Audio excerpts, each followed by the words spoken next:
إن الحمد لله نحمده ونستعينه ونستغفره ونعوذ بالله من شرور أنفسنا ومن سيئات أعمالنا من يهد الله فلا مضل له ومن يضلله فلا هادي له أشهد أن لا إله إلا الله وحده لا شريك له وأشهد أن سيدنا محمدا عبده ورسوله اللهم صل وسلم على سيدنا محمد مفتاح باب رحمة الله عدد ما بعلم الله صلاة وسلاما دائمين بدوام ملك الله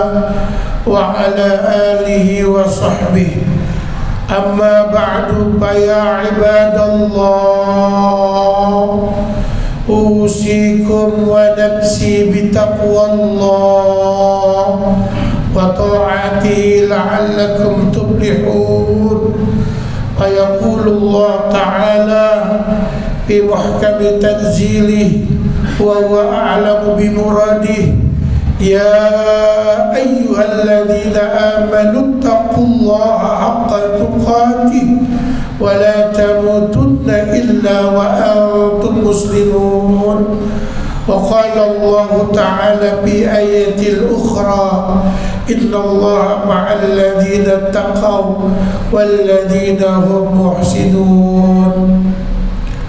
Ma'asyiral muslimin, jamaah salat Jumat yang dimuliakan oleh Allah Subhanahu wa taala.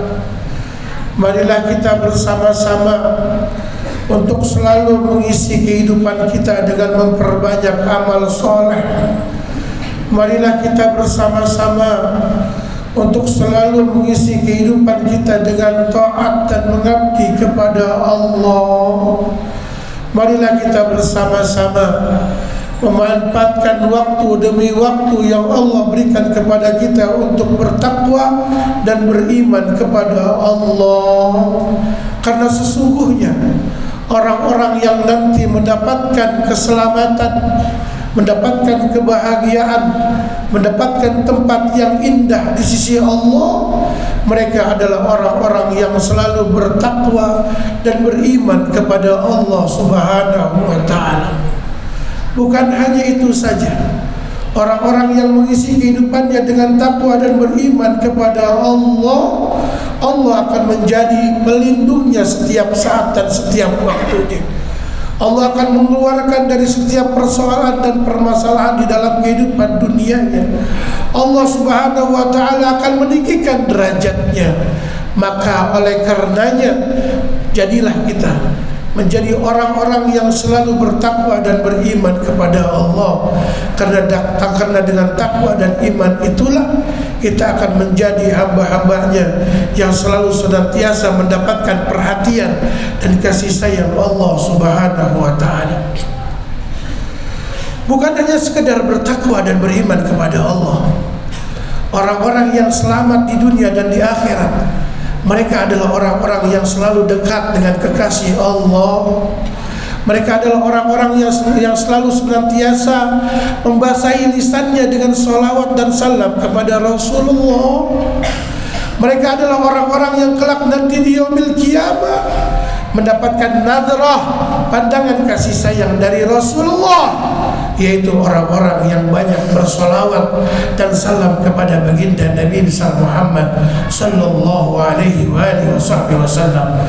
Mudah-mudahan kita termasuk umatnya Rasulullah yang selalu membasahi lisannya setiap saat dan setiap waktu untuk memperbanyak sholawat dan salam kepada baginda Nabi besar Muhammad sallallahu alaihi wasallam.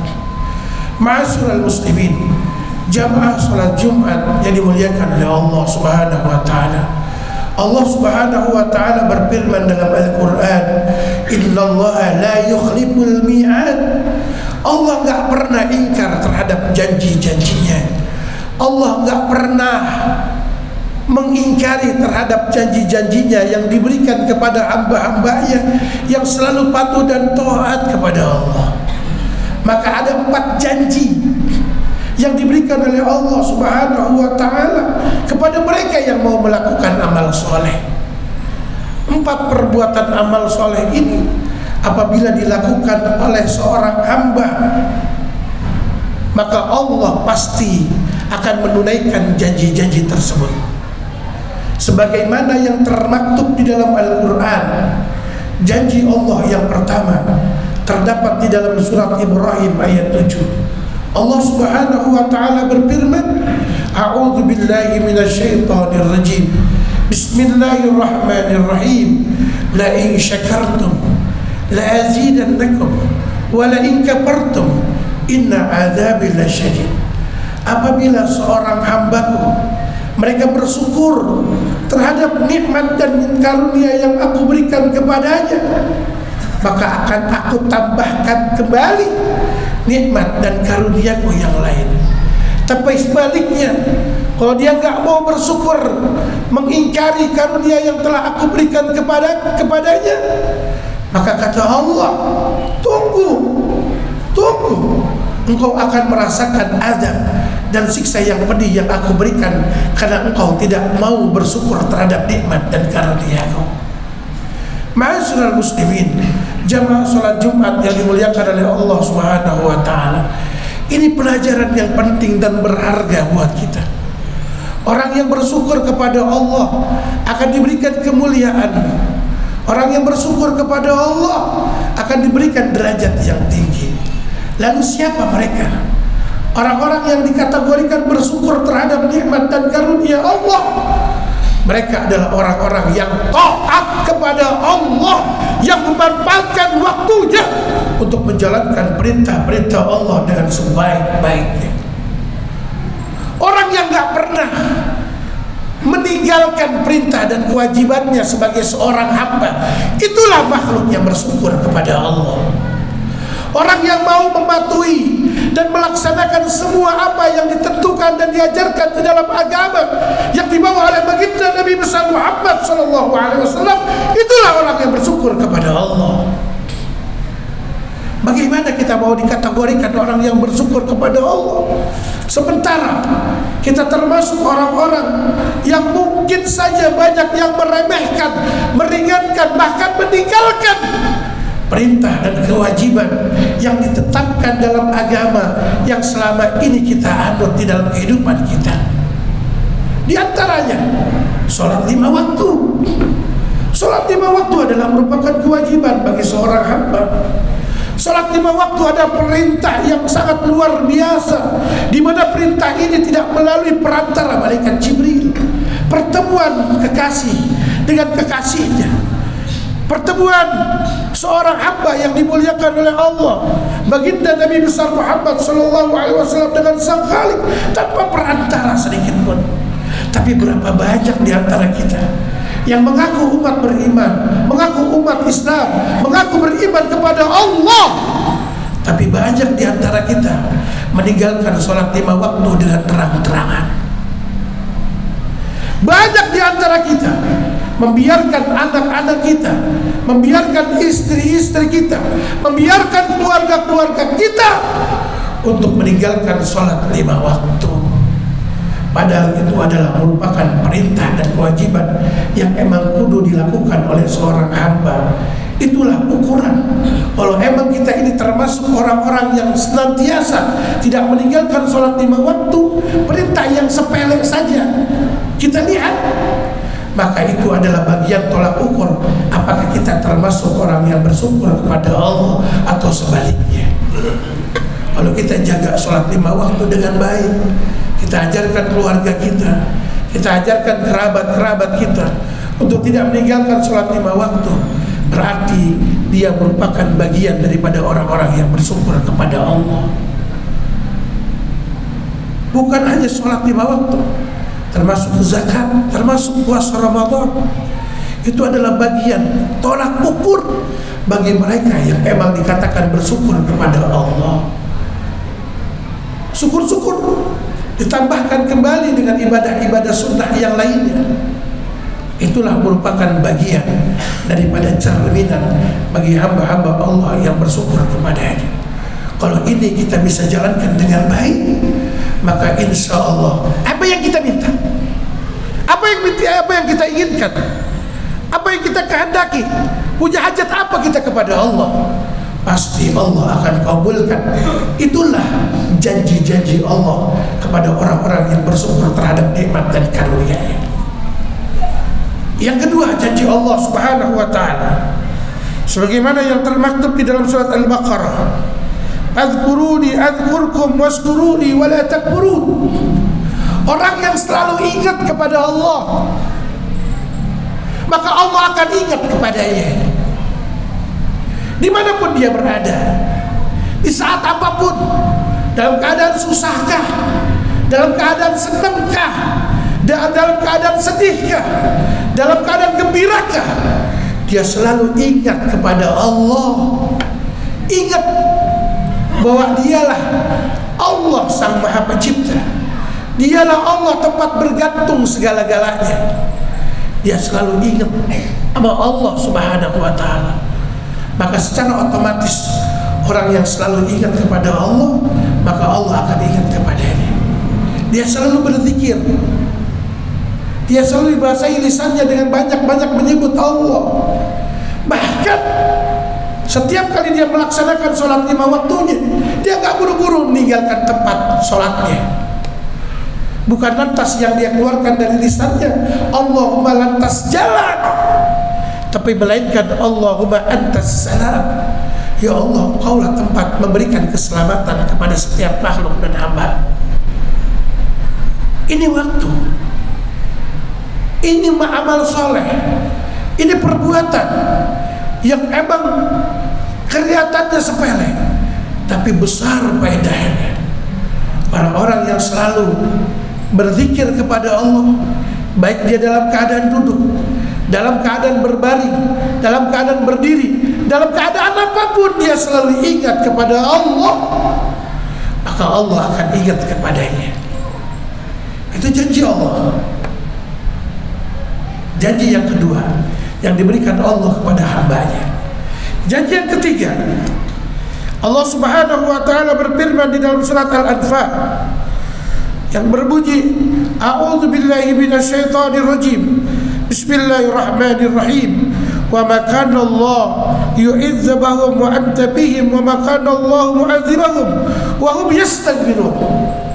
Mereka adalah orang-orang yang selalu melibatkan baginda Nabi Muhammad sallallahu alaihi wasallam dalam kehidupannya, dan mereka adalah orang-orang yang selalu membasahi lisannya dengan istighfar kepada Allah. Maka orang itu akan selalu dilindungi, dijaga oleh Allah dari azab dan siksanya. Istighfar ini luar biasa, faedahnya sangat luar biasa, memberikan manfaat yang sangat luar biasa. Termasuk diantaranya sebagaimana yang disabdakan Rasulullah SAW dalam sebuah hadisnya. Rasulullah bersabda, andai saja kalau di dunia ini tidak ada lagi bayi yang menangis, tidak ada lagi orang-orang yang di waktu sahur mereka beristighfar kepada Allah, maka kata Allah, akan aku habiskan dunia ini, akan aku hancurkan dunia ini, karena begitu banyaknya orang yang bermaksiat kepada Allah Subhanahu wa taala. Tapi kata Rasul, untung saja di waktu-waktu sahur masih ada orang yang bangun, mereka beristighfar kepada Allah Subhanahu wa taala. Maka orang-orang yang selalu membasahi lisannya dengan istighfar kepada Allah, menandakan dia adalah seorang hamba, menandakan dia adalah seorang makhluk. Ada yang menciptakannya, ada yang membuatnya. Dia menganggap dirinya seolah-olah menjadi makhluk yang lemah dan dhaif, yang emang gak punya kekuatan, melainkan Allah Subhanahu wa taala yang sejatinya mempunyai kekuatan tersebut. Maka jangan pernah berhenti, maka jangan pernah melip lisan kita untuk beristighfar kepada Allah Subhanahu wa taala. Rasulullah ngajarin kita. Rasulullah saja yang punya kunci pintu surga. Tanpa Rasulullah itu pintu surga gak bakal dibukain. Rasulullah yang mempunyai syafaat yang agung, yang dimana umat dari semenjak Nabi Adam sampai dengan umat Nabi Isa, mereka minta syafaat kepada nabi-nabi mereka. Mereka gak sanggup, itu nabi-nabi mereka, memberikan syafaat kepada umatnya. Mereka diperintahkan untuk datang kepada Rasulullah.